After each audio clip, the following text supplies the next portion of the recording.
A student lab manual may give you an indication on how long it will take a chemical reaction to go to completion. If this information is not available for a specific compound, then how do you know exactly how long it will take the reaction to go to completion? Today, the most common scientific way to monitor the progress of a reaction and to find out if more than one product is formed is by using a technique called chromatography. Let's learn the steps by watching the stagehands do it. The most common method for monitoring reactions is thin layer chromatography. Abbreviated TLC, it is used largely as an analytical technique for determining the purity of materials and for preliminary identification purposes. TLC requires very little sample. In this type of partitioning chromatography, a thin layer of adsorbent is coated onto a backing support called a plate. The TLC plate is loaded with material to be separated, and then it is developed by allowing solvent to pass through the layer of adsorbent on the plate by capillary action. The two most commonly used adsorbents are alumina and silica gel. The mobile phase can be any solvent or mixture of solvents that will move the compounds on the solid support.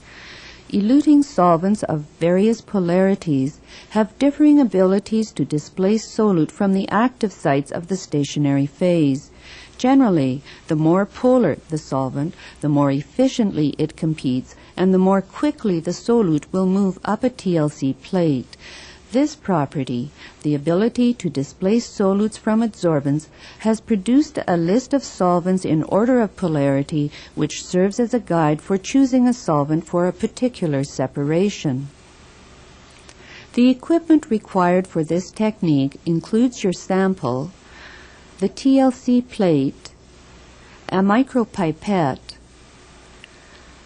a solvent to dissolve your sample, a developing tank, solvent for the mobile phase, tweezers, a method of visualizing the developed TLC plate, in this case an ultraviolet lamp, and a ruler and a pencil. For TLC, as the name suggests, the adsorbent is supported as a thin coating on a flat surface such as aluminum, glass, or plastic. Remember to always use pencil when marking a TLC plate. Mark a light pencil line about 1 centimeter from one edge, the bottom of the plate. Touching the plate lightly to hold it in place, mark ticks on the line about 1 centimeter apart to indicate where the sample will be spotted. The most useful size of plate for TLC analysis is one of about 8 by 2.5 centimeters. This size permits 2 or 3 samples to be spotted onto the baseline and has sufficient length to give the best resolution in a convenient amount of time. In the second step, you prepare the sample. In order to perform a TLC analysis, it is necessary to introduce a very small quantity of your material onto a TLC plate before developing it. Make a solution of a small quantity of sample by dissolving it in the least polar solvent in which it is readily soluble. You are now ready for step 3. Apply the sample to the TLC plate. There are 3 sample compounds for analysis. Label 1 tick for each sample. Dip the narrow end of a micropipette into the sample solution, causing some solution to rise into the tube by capillary action. Touch the loaded pipette lightly onto the silica surface at the appropriate tick point. This will cause the liquid in the pipette to be drawn onto the adsorbent, forming a visible ring of solvent. Repeat the spotting procedure, keeping the baseline spot as small as possible. Allow the spots to dry either by standing in air or by blowing gently on the plate. You want a small diameter spot. With experience, you can judge how much sample is necessary. Too little, and you will not be able to see any spots on visualizing the plate. Too much, and the plate will be overloaded and no separation will be apparent.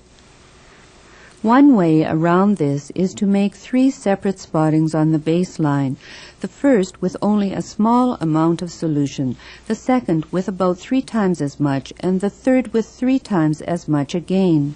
In this way, you are likely to get at least 1 spotting with the correct amount of material.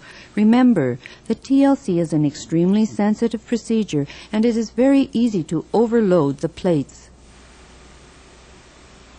The chromatography tank is prepared from a 250 or 400 milliliter beaker with a lid made from a watch glass or petri dish. The inside of the container is lined with filter paper to help saturate the atmosphere with solvent vapor. Fold or cut a piece of filter paper to produce a flat edge and place the flat edge along the bottom of the beaker. Leave a gap in order to see when plate development is complete. Add sufficient developing solvent to leave about half a centimeter of solvent in the bottom of the tank and wet the filter papers thoroughly. Swirling the solvent onto the paper will help you do this. When the filter paper is completely wet, the developing tank is ready to use. With the sample spotted onto the plate and the TLC tank charged with solvent, it is time to carry out step 5, develop the plate. Using the tweezers, place the TLC plate carefully into the tank, making sure that it is the correct way around with the baseline at the bottom, and allow the back of the plate to lean against the sides of the container at a slight angle. The baseline must be above the level of solvent in the bottom of the container. Make sure that when you put your TLC plate in the solution, that the pencil line is not touching the liquid in the beaker. It is important that the level of this solvent does not reach the level of the spotted sample. Otherwise, the sample will be dissolved off the plate instead of being carried up it by the rising solvent. Allow the solvent front to rise in a horizontal straight line up the plate by virtue of capillary action until it reaches about a centimeter from the top. If the solvent front is not straight, the analysis should be repeated on a new plate after checking the filter paper lining the tank has been thoroughly wetted with solvent and is not in contact with the adsorbent at the edges of the TLC plate. When the solvent front, that is, the line between the wet and dry, is about 1 centimeter from the top of the plate, carefully remove the plate from the developing tank, again using tweezers. Mark the solvent front with a pencil, not a pen. Allow the solvent to evaporate and the TLC plate to dry. We are ready to visualize the results. In this example, the material being analyzed was colored. Most material is colorless, and it will be necessary to treat the plate in some way to see the spots. A common method of analysis uses a combination of observation under ultraviolet light and staining with iodine vapor.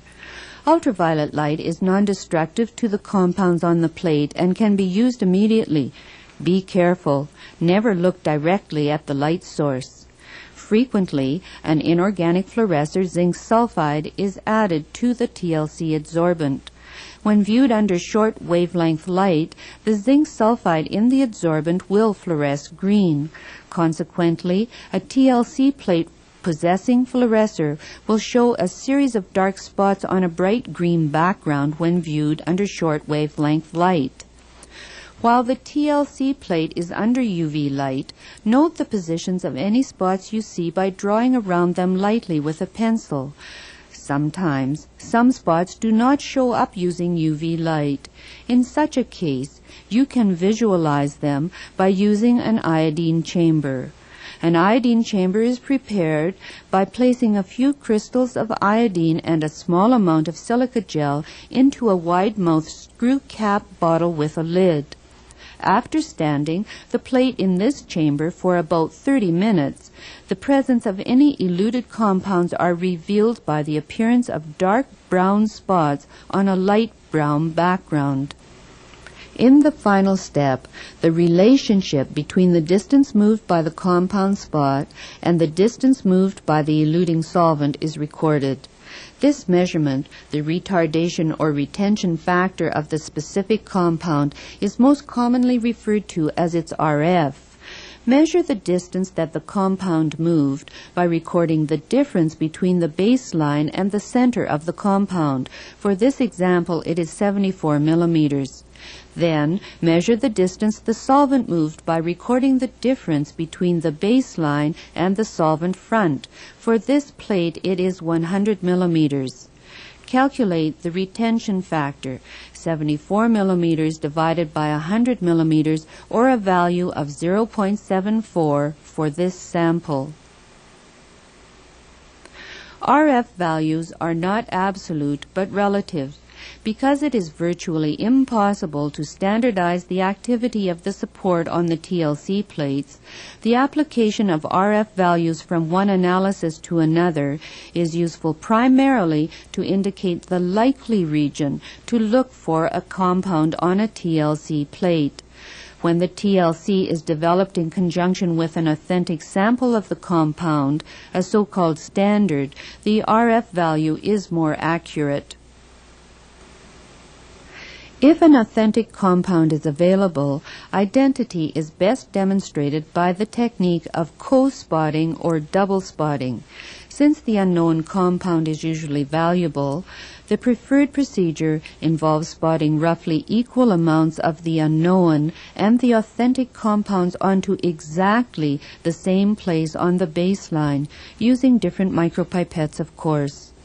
Usually, the pure unknown and authentic compounds are also run on the same plate, either side of the mixed spot.